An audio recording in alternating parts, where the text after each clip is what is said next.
Un exercice de calcul de volume. Donc, on a 4 boules dans un étui cylindrique et on vous demande, donc on aide un petit peu pour calculer des dimensions, les balles touchent les parois, le fond et le couvercle de la boîte. Calculer le volume V de l'espace laissé libre par les balles. Donc si on regarde, en fait, on a un cylindre qui contient 4 boules. Le cylindre a pour rayon, je vais le marquer ici, 4,5 cm. On nous aide pour la hauteur totale du cylindre qui est de 36, mais on aurait pu le calculer puisque les boules touchent le bas et le haut, ce qui veut dire que le diamètre d'une boule est de 9 cm et comme il y a 4 boules, cela fait 9 x 4, 36 cm. Donc la hauteur pouvait être calculée. Donc si on regarde maintenant, puisque les boules touchent le haut, le bas et les côtés, cela veut dire que les boules aussi ont un rayon de 4,5 cm. Donc si on reprend maintenant, on veut chercher le volume de ce qu'il reste. Donc en fait, pour calculer ce volume, on va calculer le volume du cylindre auquel on va enlever 4 fois le volume d'une boule. Donc je vais le marquer ici, V, c'est V1. Et V1, je vais le mettre ici. V1, ça va être le cylindre. Et on va enlever moins 4 fois V2. Donc V2, c'est le volume d'une boule.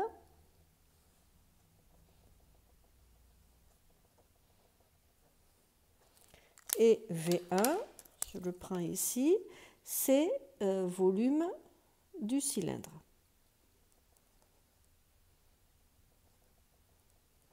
Voilà.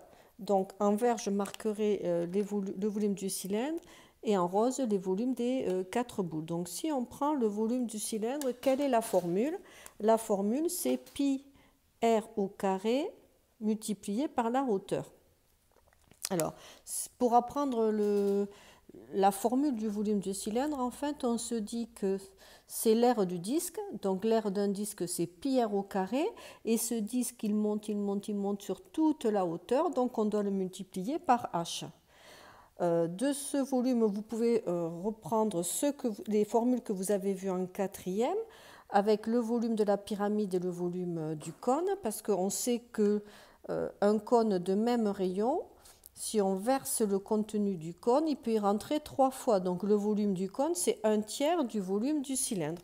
Et ainsi, on n'apprend pas toutes les formules par cœur.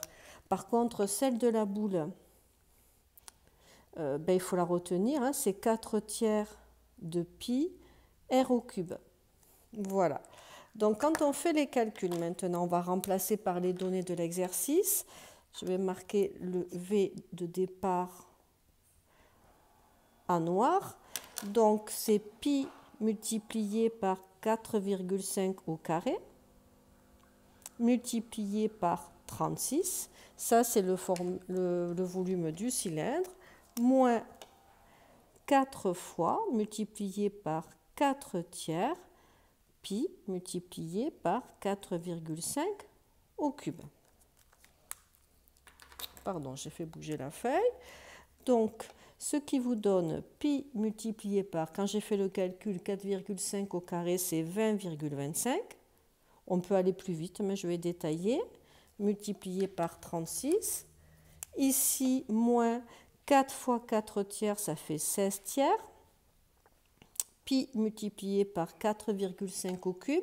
Et en faisant le calcul, ça vous donne 91,125. Donc le premier, ça fait pi multiplié par 729.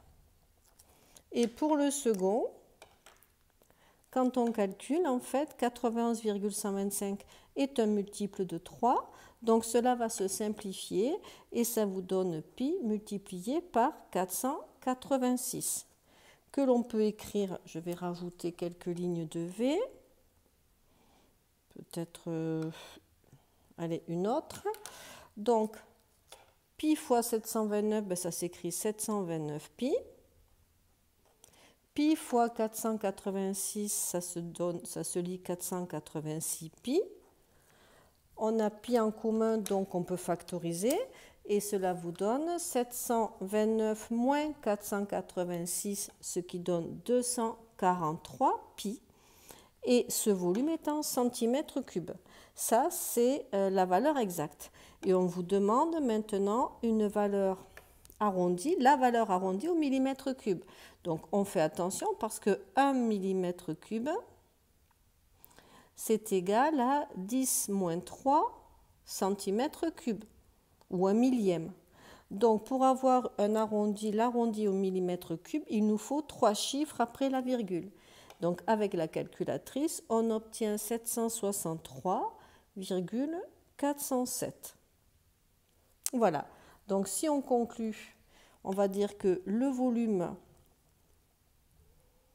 de l'espace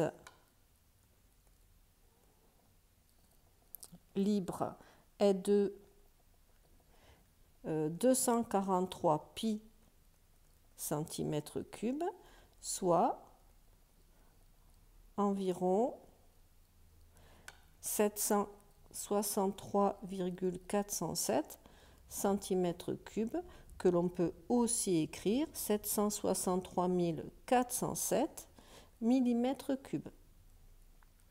Donc retenez bien les formules. On peut quand même essayer de retenir, de ne pas toutes les retenir.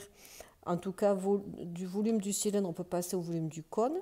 Et ainsi, on retient un peu moins de formules.